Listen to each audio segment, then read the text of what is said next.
It's actually a nice opportunity for me because, as the President indicated, my fellowship has the lofty title of Global Public Policy. When I took it, I thought I'd be spending my time solving the world's problems, and as it turned out, since I took it, I've spent most of my time looking at Ontario's problems. Interesting, but hardly global. So I do appreciate a chance to cast the vision a little bit broader. I also appreciate the chance when a group allows me to set the title. I did set the title of How Did the World Economy Get So Messed Up? Some Old and New Lessons.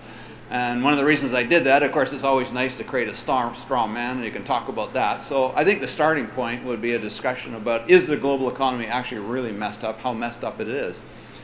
And I think the answer depends on how broadly you cast your gaze. If your gaze didn't go beyond Canada's borders, then that would hardly be global, but if that's all that really concerns you, it doesn't seem to be that messed up at all. In fact, probably the variable that matters most to people would be the unemployment rate, and the unemployment rate in Canada at the moment is just a little bit above 7%, and the average in the last 20 or 30 years has been closer to 8%. So we actually have a lower unemployment rate than we've normally had. For most people, your most valuable asset is your home, and we somehow, partly through smart policy, I will come back to this, partly I think for luck, we're the only actually major developed economy has not had a sudden drop and sharp drop in housing prices. So at least on paper, everybody's fairly wealthy because their house prices have stayed up, so that part's so good. Why would we think the Canadian economy is doing badly? Well, the newspapers tell us it's doing badly, and many people in the economics professions tell us we're doing badly, and the reason they do that is because they don't know what they're talking about. So let me tell you why they don't know what they're talking about. Because I walked smack into this problem the very first day I landed the Ontario Commission report. So I inherited the Ontario 2011 budget, and the Ontario government follows what every other government in the country does. They just use the average of the private sector forecast. This was a practice introduced by Paul Martin when he came into power in 1993. He actually commissioned two people at the University of Toronto to do a study on the Department of Finance's economic and fiscal forecasting record over the previous 20 years. And I should note, I had done those forecasts over those 20 years. And this impartial study showed that my forecasts were the most forecasts in Canada. And Martin said, that's fine, but we're never going to use them again. We're going to use the average of the private sector. A brilliant political move, because of course if they were wrong, you were blameless. You were just taking the average of the private sector. So Ontario, like everybody else, just took the average of the private sector forecast. And to bring in just a tad of economics, implicit in those forecasts was a view of a sustainable growth rate in Ontario and in Canada of about 2.5% a year. Economists would call that the potential rate of growth. And also implicit in that view was, because we'd had a huge recession, we should be growing much above the potential growth rate to get back to a normal level of output production. And economics speak, and certainly if you look at the Bank of Canada documents, they would refer to that as a big output gap, a big difference between actual and potential output. And normally when you go into recession, you'll go down hard and fast, and you normally come back hard and fast. And that was what was implicit in most of those forecasts. I say implicit because as I called those forecasters, and there was about 11 of them involved in that, none of them actually had an explicit view on potential output or the output gap. I'm not quite sure how they do their forecast, but it certainly wasn't with any kind of explicit, fully specified model. So I think actually they're wrong on both of those counts. I think regrettably the potential growth rate for Ontario and Canada is probably about 2%, not 2.5%. And I would compose that of about 0.75% on labor force growth. And that actually even has some downside risk. To get 0.75% growth, we'd have to, A, continue to bring in large numbers of immigrants, and actually have them do better economically than they've been doing historically, because while we do have large number of immigrants coming in, they earn on average about 3/4 what Canadian born. So that you don't get commensurately the output and input income coming from that. Secondly, we would have to have a continuation of the rise of the female labor force participation rate. And some say that won't happen because in Canada, the female labor force participation rate is just slightly now below the male. There's no reason why that has to be a barrier in the Northern European economies. There are more women in the labor force than there are men. And I'm sure you see it every day on your campus. I see it every day on my campus. You don't need the official statistics. 61% of all the university students in Canada right now are female. 75% of the jobs are going to require some form of post-education. So you tell me where the jobs are going to go in the future. So I think that is in the bag. For the male part, we have to have a continuation of the 55 to 65-year-old males discovering that playing golf all day is not the be-all and end-all of existence. And they basically watched those Freedom 55 ads in the early 1990s, and they left the workforce in droves at the age of 55. And they actually dropped the labor force participation rate for that older worker group a full 10 percentage points in the 10 years of 1990. And then in early 2001, they were putting out on the 18th green, and their cell phone went off, and there was a broker and said, got some bad news, Nortel's under, your stock is worthless, your entire wealth is gone, you better get back to work. And they did in droves, and in fact, within a couple of years, they reversed the 10 percentage point drop, and it's continued to rise. And I think the biggest change you're seeing in the workforce right now is companies beginning to facilitate workers continuing to work beyond the ages of 55 and 65. Surveys overwhelmingly indicate they want to, but not necessarily exactly the way they worked previously. And we've typically run a binary labor force. When you're at age of 60, you're faced with two choices: continue to work exactly the way you did before, or don't work at all. And you're starting to see part-time arrangements. Instead of being a manager, you can be an advisor. So I think that one's kind of in the bag. So I'm going to be confident on the 0.75% on the labor force. The other part of it, of course, potential output is just labor force multiplied by labor force productivity. On an average in Ontario and Canada, labor force productivity has increased by 0.75% over the last 10 years. That is the slowest productivity growth rate of any 10-year period in Canada going back to the Great Depression. It is one of the weakest rates of productivity growth of any industrialized country in the world. And of course, the level of our productivity has suffered as well. If we go back to 1960, out of the original 24 members of the OECD, the wealthy countries in the world, Canada had the third highest level of productivity. We now have the 17th. So essentially every year somebody else passes us. Typically countries we've historically thought were much poorer countries. But again, I'm going to go out on a limb, and I'm not going to use 3/4. I'm using 1.25 because Canada has done some remarkable things. I think the most remarkable is a quiet revolution in the way we tax capital. So in 1999, Canada had the highest rate of taxation on capital of any developed country in the world. We had very high federal and provincial corporate income tax rates. All of the federal and provincial governments had very high capital taxes. Most of those jurisdictions had what they call retail sales taxes, but certainly in a case like Ontario, almost 50% of the revenue came from business input. So they were essentially also a capital tax. And all that's changed. The capital taxes are all gone, except for 3 provinces of small ones on banks, and they're not going to have any banking business in their province. They'll learn their lesson eventually. Some of the provinces have moved to value-added taxes, Ontario and PEI. BC tried it, decided they didn't like it, and now they're trying to reinvent their retail sales tax to look exactly like a value-added tax, but to not have that name. So much for referendums. And we've also had a dramatic reduction in the corporate income tax rates. In theory, this should increase business investment, which also should increase labor productivity. So I would say 1.25, but my math is 3/4 on the labor force, 1.25 productivity, you get 2% growth. So I disagree with the underlying view that Canada should be growing at 2.5%. And when I read a newspaper article, and I can guarantee, and wait for it, the next time we get a quarterly output, if it is around 2% in both Canada and the United States, as it has been in the last couple of quarters, just watch what the newspaper headline says, watch the adjectives. They will say sluggish, disappointing, mediocre, but that is our lot in life, unless we do something quite dramatically differently. So what about the second part, this notion that we should be growing very rapidly right now because we had a big recession and we got these pools of available but temporarily displaced capital and labor that should be drawn back to the economy as things get going? Well, I think that's a misreading of the recession in Ontario, in Canada, the United States. This recession was quite unique in the sense that disproportionately attacked manufacturing, and within manufacturing it disproportionately attacked certain sectors, certainly automobile assembly and parts standing up as an example of that. Much of the capital and much of the labor that did get displaced in the recession is either not coming back, or when it does come back, it's not going to come back at the productivity levels it had before.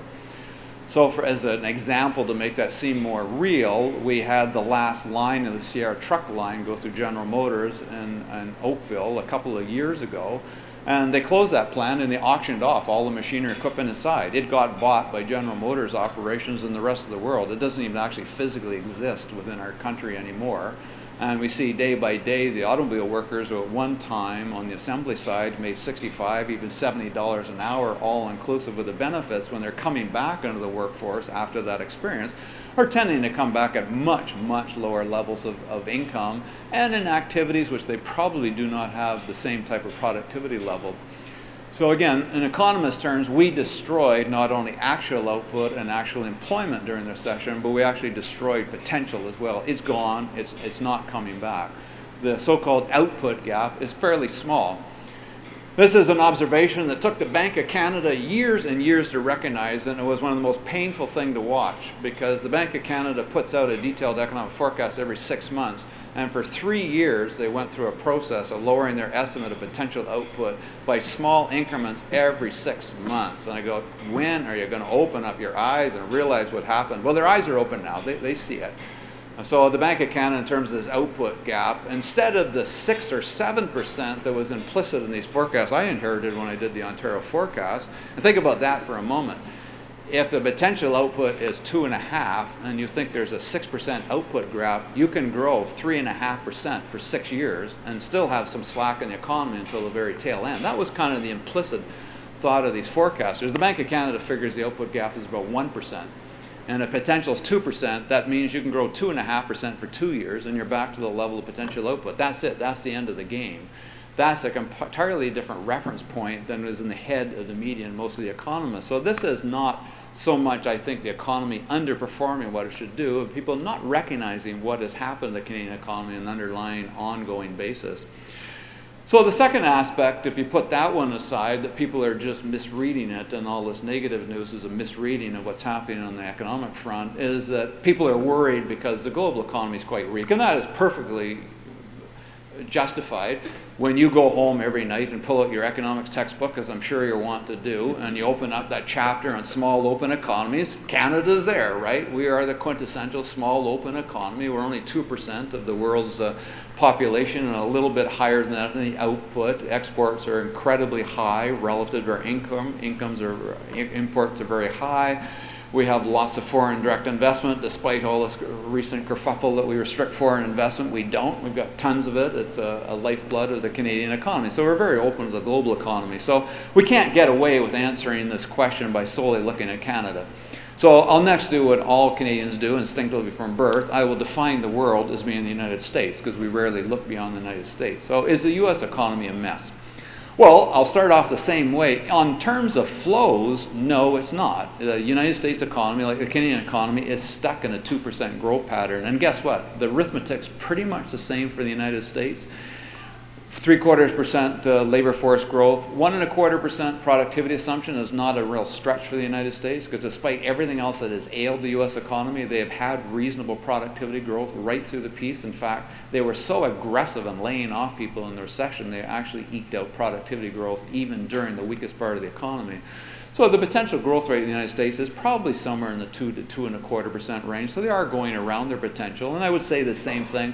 I don't think there's substantial evidence of huge unexploited capital and labor that is just sitting there ready to become productively engaged in the economy. So I'll invert the only relationship in economics. And if you don't study economics, I mean, trust me, take it. It is blindingly easy. There's only one thing in economics. You've got a demand and supply curve, and unless there's an imperfection, there's a price that clears this demand and supply. And you can throw any proposition you want to in economics, and it'll boil down to that. That's all you need to know. How much simpler can it get? That's why you don't need to do research on all this kind of stuff. You just draw it. You know, it's real simple. You just do demand and supply. So you can flip that relationship. And it suggests that if there's a huge excess supply, then the price would clear. How does the price clear? Well, the price would drop. So for example, in the United States, if there was a massive amount of capital ready to come into the market and a massive supply of, I'll be very crude about this, and I don't mean it in human terms, of useful labor supply as opposed to just people unemployed, wages would be declining. They're not. They're not going up by gangbusters, but this was actually the only recession, big one we've had in North America, and wages didn't decline. That does suggest, this is kind of circumstantial evidence, that the people that got displaced are not actively ready to come back and fill the type of jobs that are wanting in the economy. There is a mismatch there. They're not going to come back tomorrow at $65 and $70 an hour. So I'd say the same thing in the United States. The media and most economists are misreading what's going on in the economy.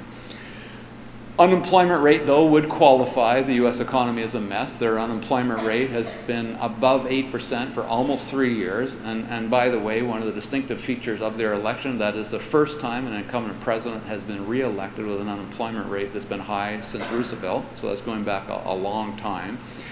Their long-term unemployment rate, on average, is 6%. Lower than Canada. So certainly it does feel, from a historical comparison, they're not doing very well.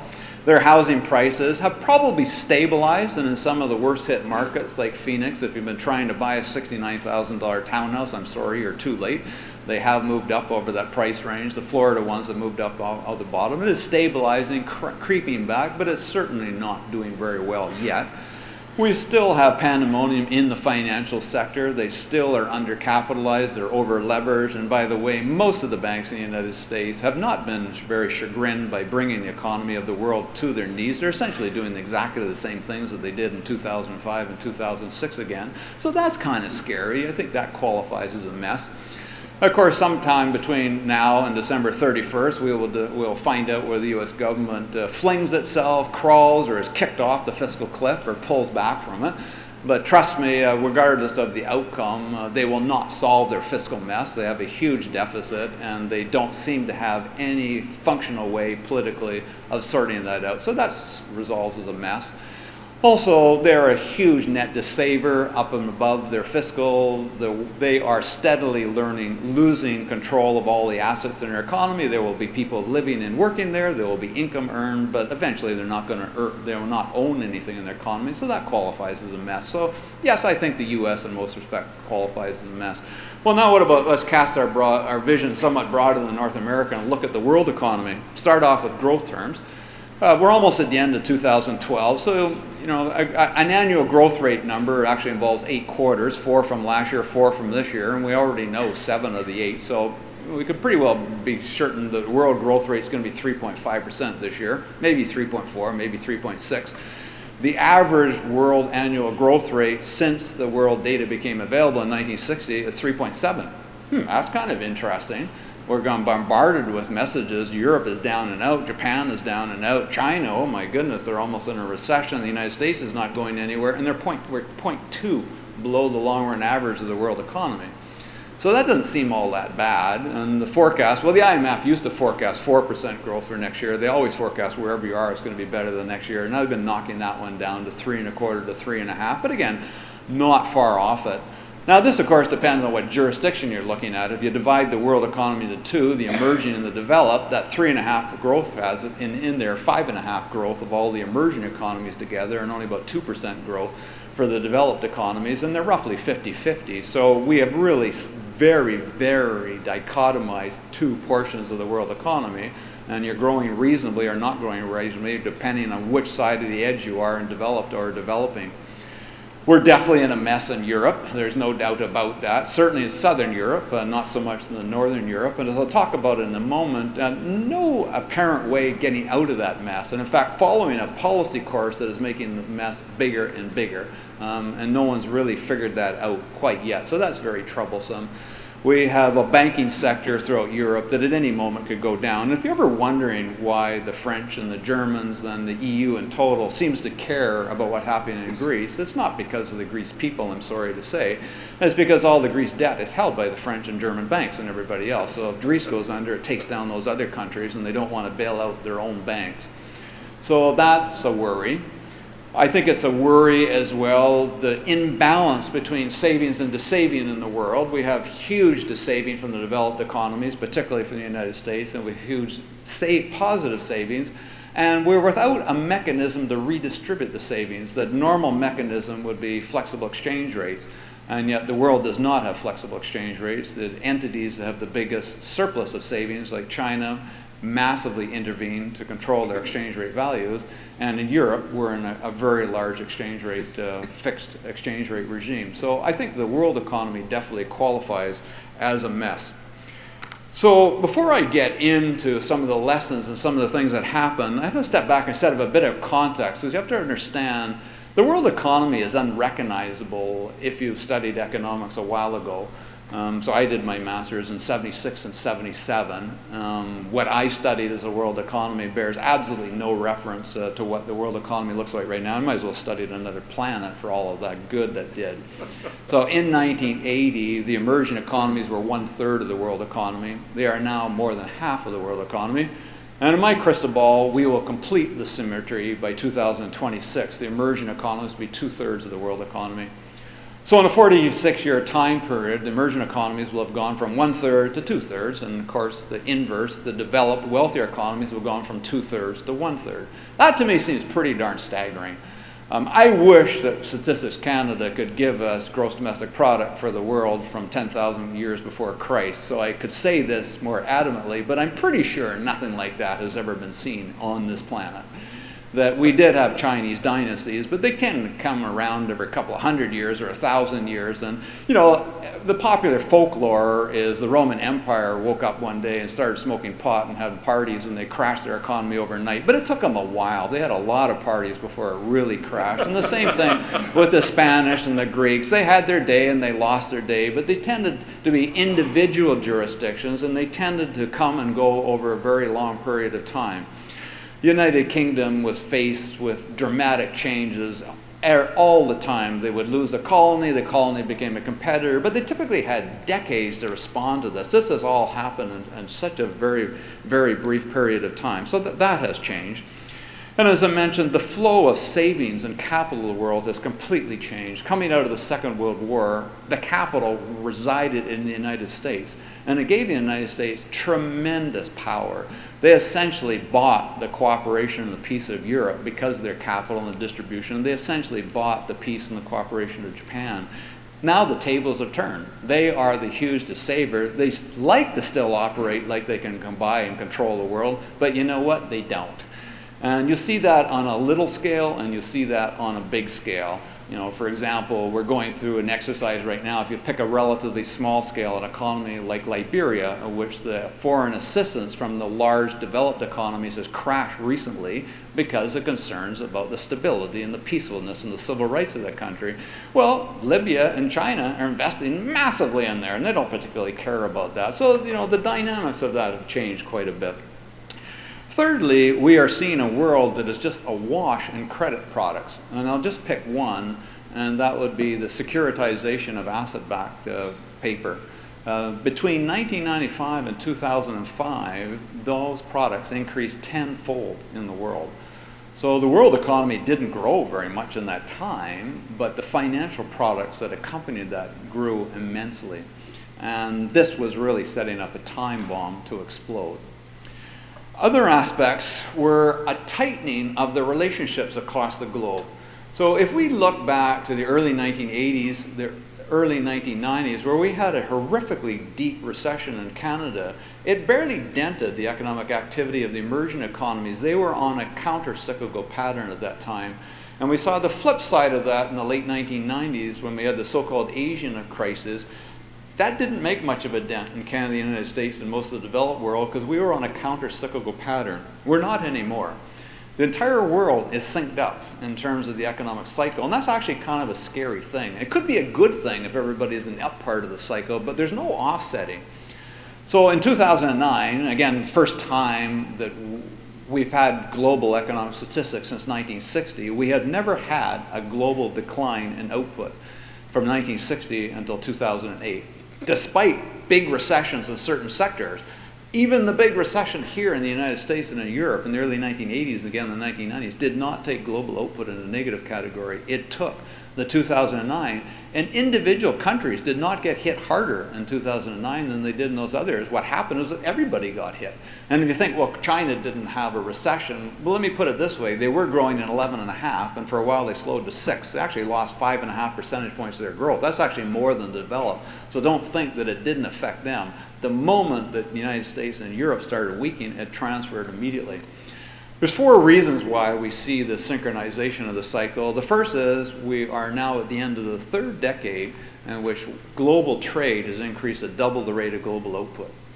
So if we go back a long, long way to the father of economics, Adam Smith, this is what he talked about. This is the comparative advantage. You don't have to produce everything. You strike a comparative advantage and you produce and hopefully export that. And if you don't have a comparative advantage, you import in that. That's what everybody's doing right now.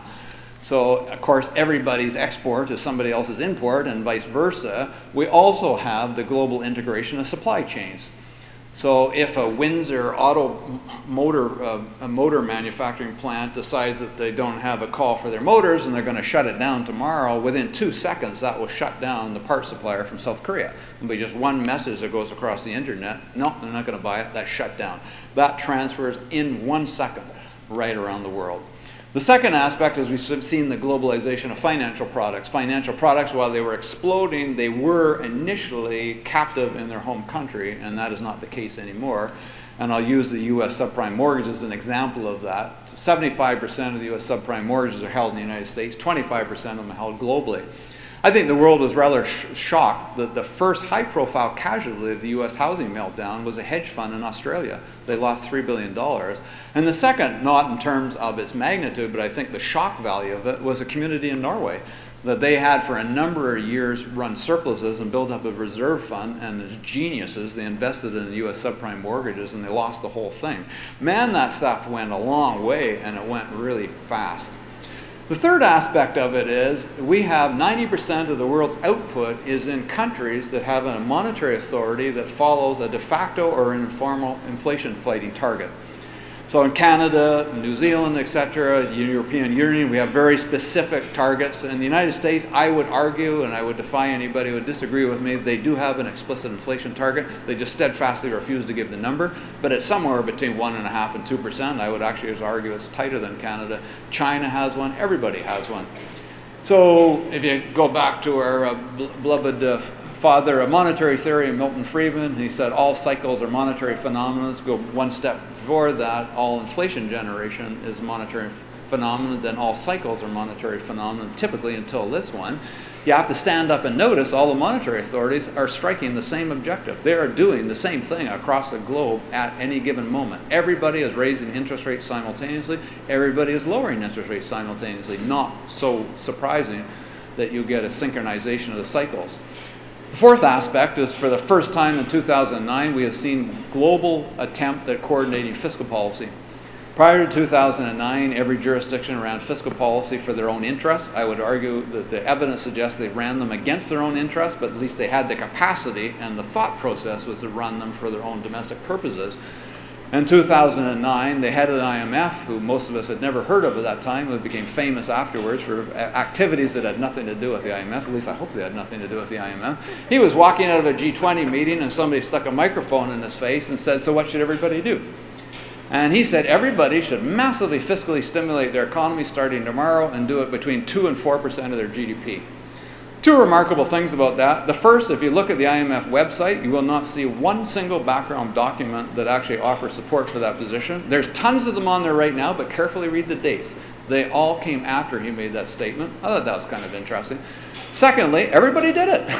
And you think in Canada, 2 to 4% is between $30 and $60 billion, and that's what we did. And everybody around the globe did it. Flash forward, he's out, he's got in trouble on all kinds of fronts, he's out, he's replaced, another woman's in there. She's walking out of a meeting in April 2011, the same group of reporters stuck a microphone in her face and say, what should everybody do? Massively swing to fiscal austerity starting tomorrow, and everybody did. Almost to the day, right across the globe. They completely changed the direction and all went in the new same direction. Again, not surprising, we're seeing the synchronization of the economic cycle.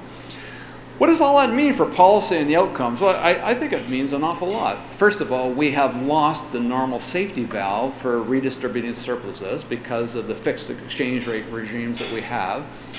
We had a phenomenon with the growth of the emerging economies, in particular China, in which we saw an exportation of disinflation. We normally think of China exporting kids' toys and the like, but I think the major commodity they exported to the rest of the world was disinflation. And this threw the monetary authorities right off their game.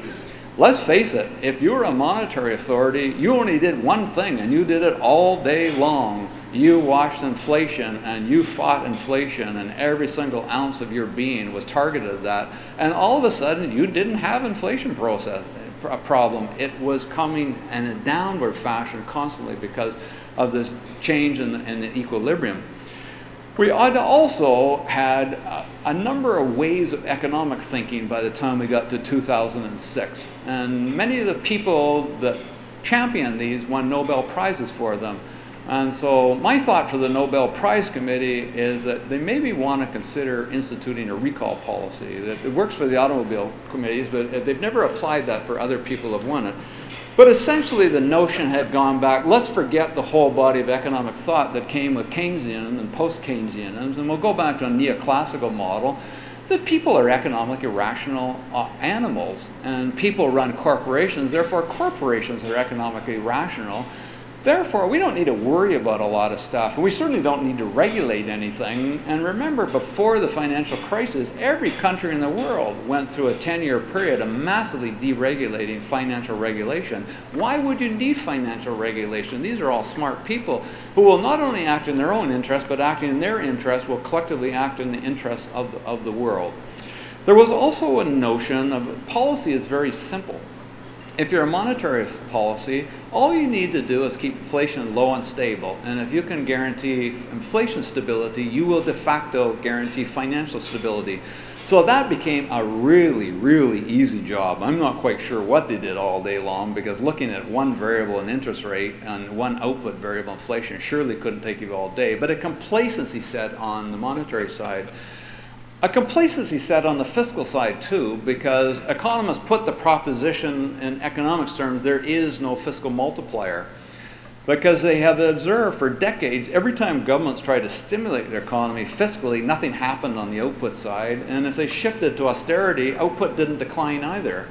And this is a complete misreading of how policy works, because it all comes back to the monetary authority. Any authority that tried to fiscally stimulate their economy when they had a monetary authority, an inflation target, had the monetary authority fight them tooth and nail. You want to stimulate your economy? I'm not having anything to do with that. I'm on my inflation target. I got a zero output gap. I will see your fiscal stimulus with a raise in interest rates. Or if you want to tighten fiscal, I will see you with a drop. So these nice little economists with their very, very simple equations went, oh, change in fiscal policy, no change in output, there's no fiscal multiplier. So fiscal policy becomes really simple. There's no case for fiscal stabilization. It becomes a long run. What kind of society do you want? What kind of long run investments? And that's kind of neat as a fiscal policy person. You sort of love that. So we were kind of in this nice little complacent world in 2005, and then all hell broke loose. And we had the worst global recession we've had probably ever, probably even worse than the Depression in many respects. Who knows? We didn't have the numbers to compare it, but it certainly ranks right up there. Not so much, again, for the depth of it, but for the breadth of it around the rest of the world. So what went wrong?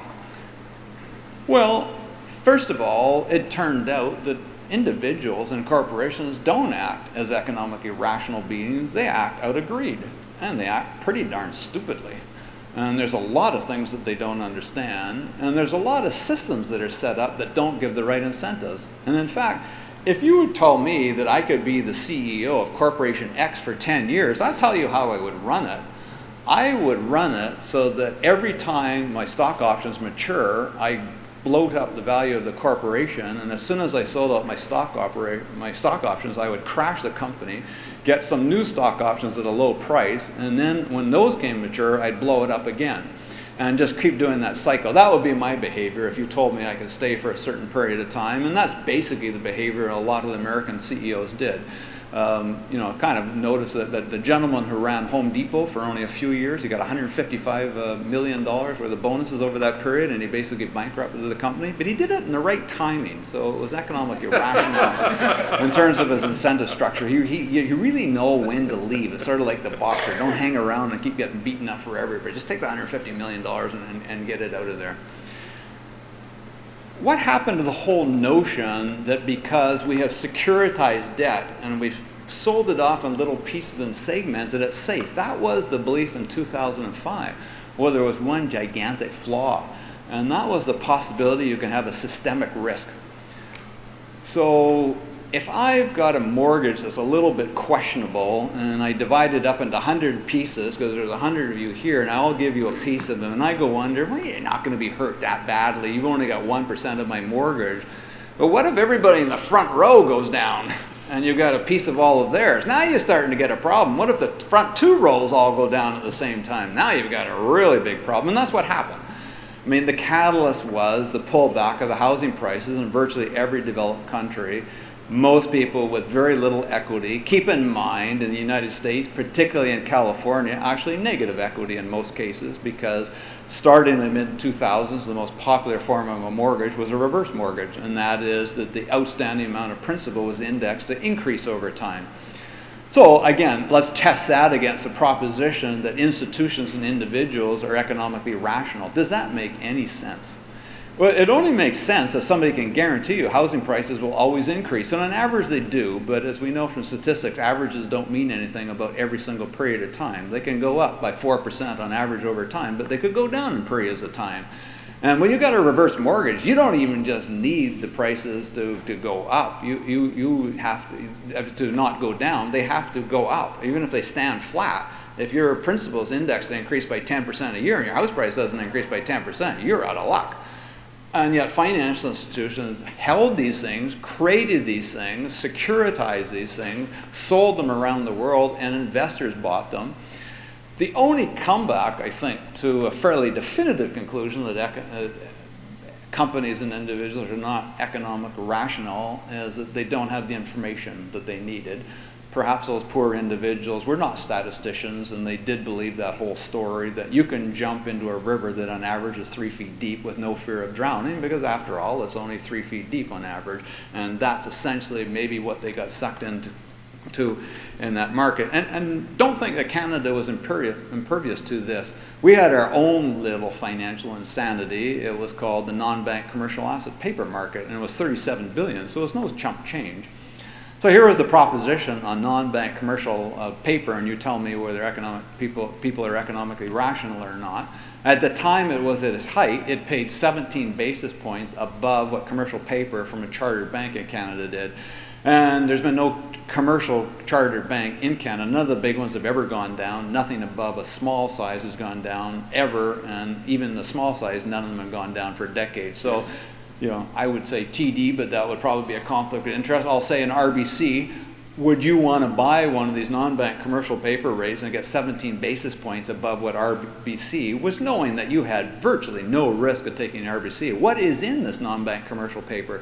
Well, there would be some U.S. subprime auto loans, there would be some U.S. subprime housing, but no one could tell you how much of either. No one could tell you what vintage, no one could tell you what equity was behind it. So you had a nice little black box, and for 17 basis points, you could buy that nice little black box without having no idea. And customers bought it to the tune of $37 billion. That doesn't sound very economically rational to me.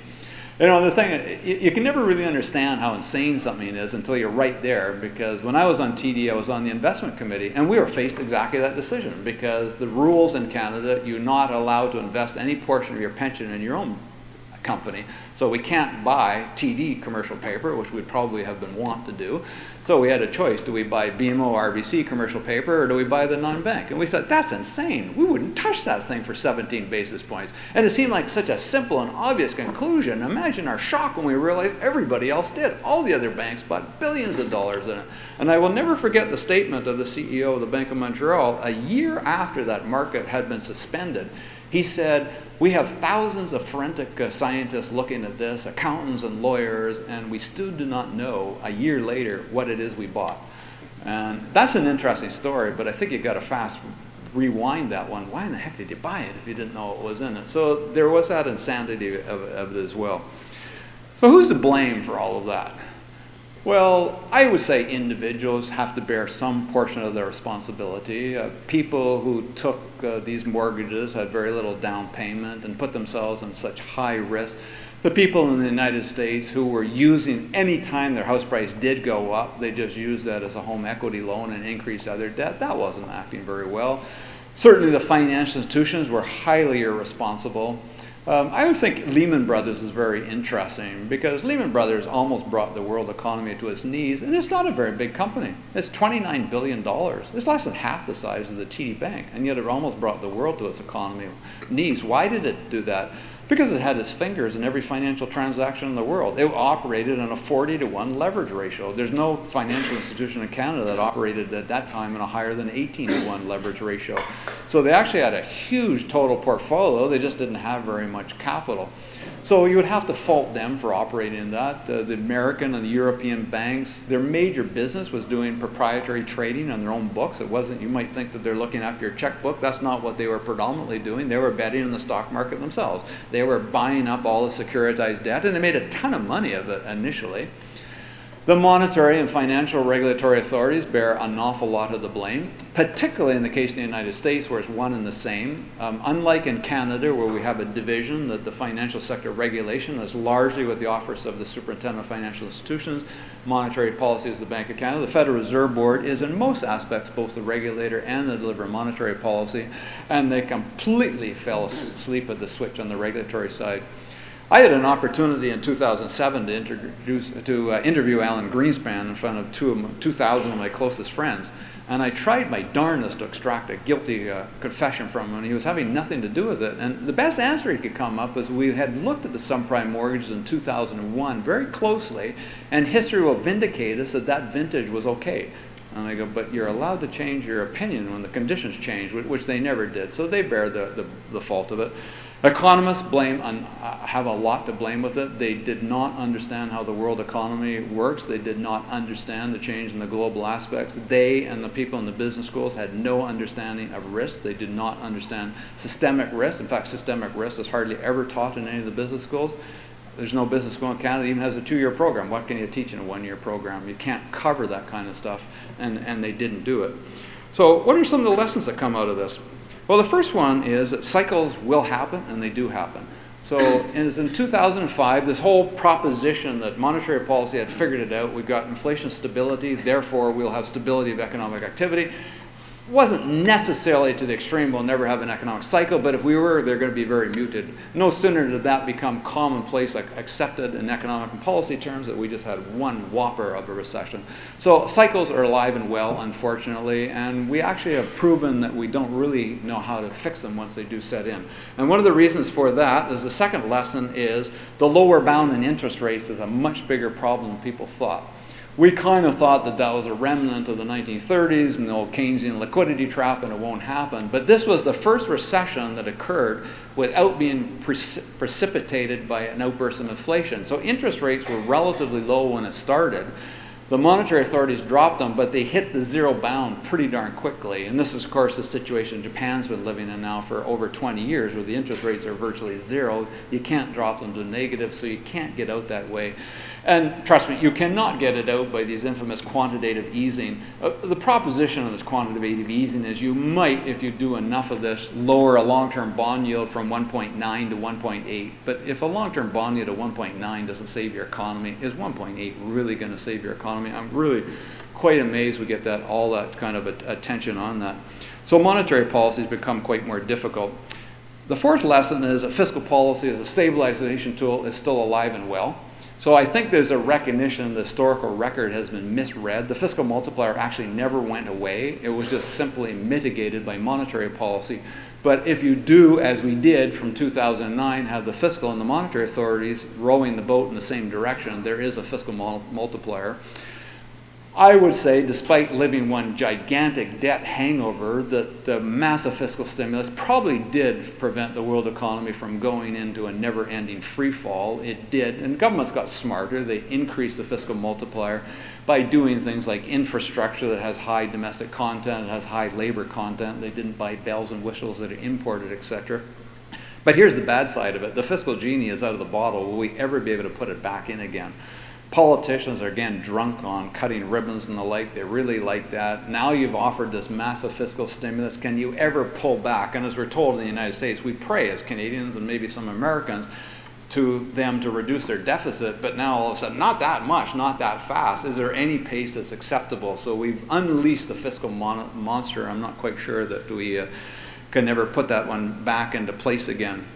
I think another lesson that flows from this is that you cannot just focus on fiscal policy. You actually have to focus on policies that increase growth. And this is a lesson that comes back that Europe has not understood.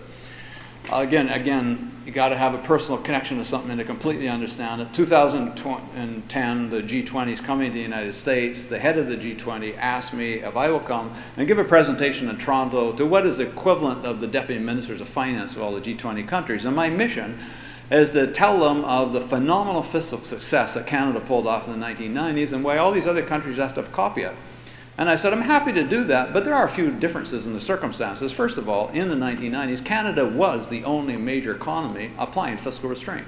Everybody else was still blowing their brains out. So there was reasonable economic growth outside. There was reasonable demand for our exports.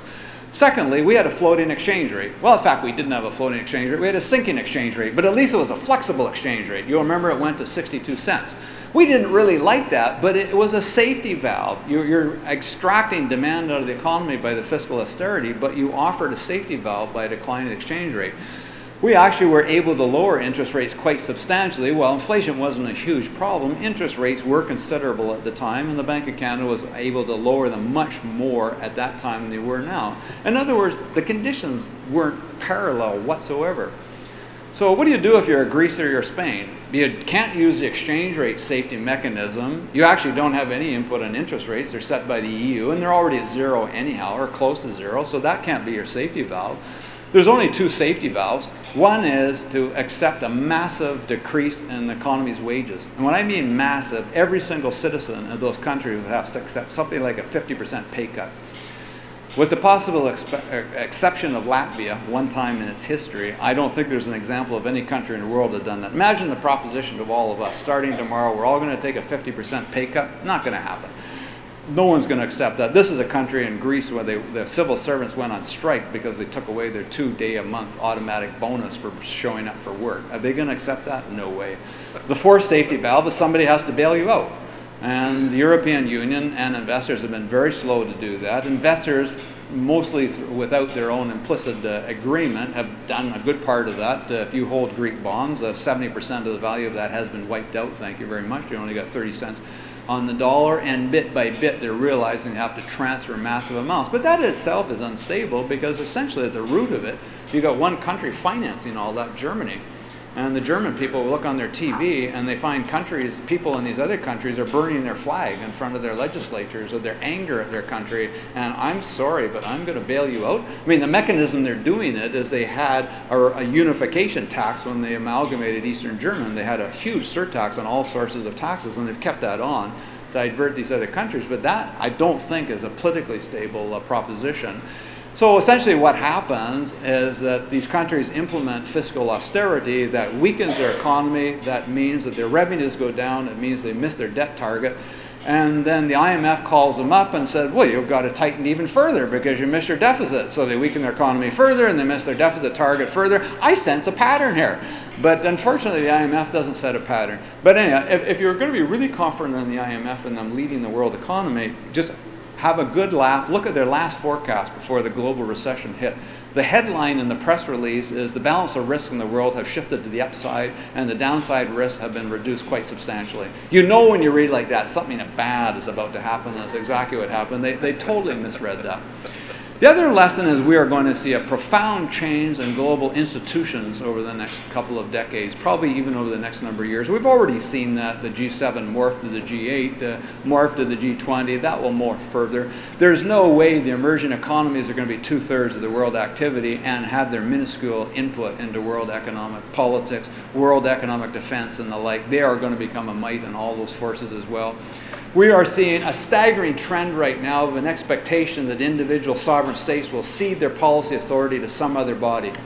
So the European Union have finally realized, in fact remembered the lesson that they knew when they did the Maastricht Treaty. You cannot operate a monetary union without having a fiscal union.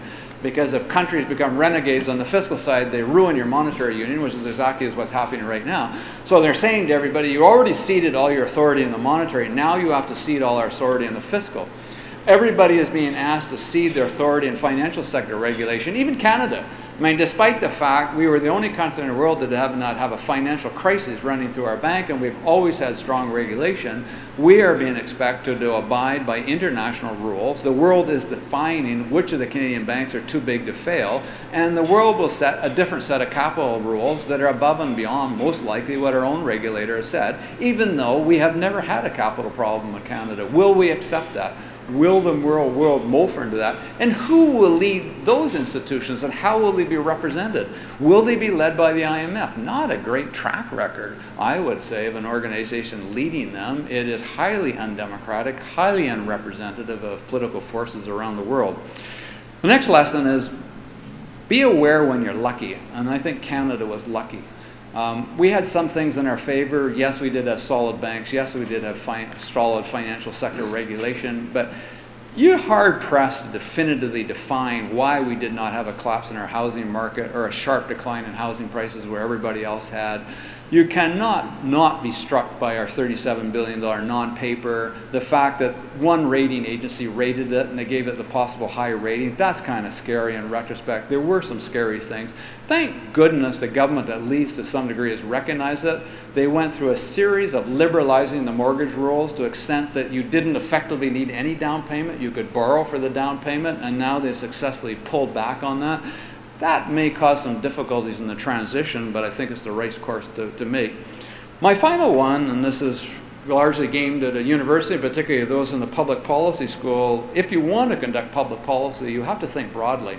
You have to think broadly geographically, because nothing that happens in Canada anymore is going to be determined by what is going on in Canada. Everything is going to be determined what happens in the world, and you cannot do anything in Canada without being cognizant of that fact. And secondly, you cannot focus on any aspect of policy without operating that bigger picture. And I think the experience we're seeing right now in fiscal austerity should be a lesson in that regard. If your love of your life and the reason you're in your public policy is to help welfare for children, for example, that will be aided or it will be destroyed by what is happening in the economic cycle and what's happening in the fiscal positions. And if you want to develop a plan in any single area, you have to be cognizant of that, because cycles are going to happen and governments are going to respond to them in a haphazard mechanism. So I wish I could end up on a rousing tone, but you did invite an economist. There's a reason it's called the dismal science, so I don't want to disappoint in that point. I guess the one bright side, but that just reflects the cynicism of the economy, I guess maybe other than the 1930s, there cannot possibly be a more interesting time to be involved in economics and public policy. I am absolutely convinced that in 50 years, when our children and grandchildren or even great-grandchildren are studying economics and public policy, there will be courses, at a minimum chapters, and more likely textbooks dealing with this period. And the period will not be defined to have ended in December 31st, 2012, because we're a long way out of this mess. Economists have not figured out, and policymakers have not figured out how to get that. They do not have, it's interesting, both in the Department of Finance and TD, places where I know the model, none of the financial variables that did the world economy in are represented in any models that those organizations run. The only financial variables that are in those models are interest rates and exchange rates, and neither one of them are undoing. Things like bank leverages and quality of capital and high household indebtedness are not in any of those models. So that's a glaring deficiency. So that's another aspect that we've got to figure out. I will end there, and I look forward to any questions or comments you might have.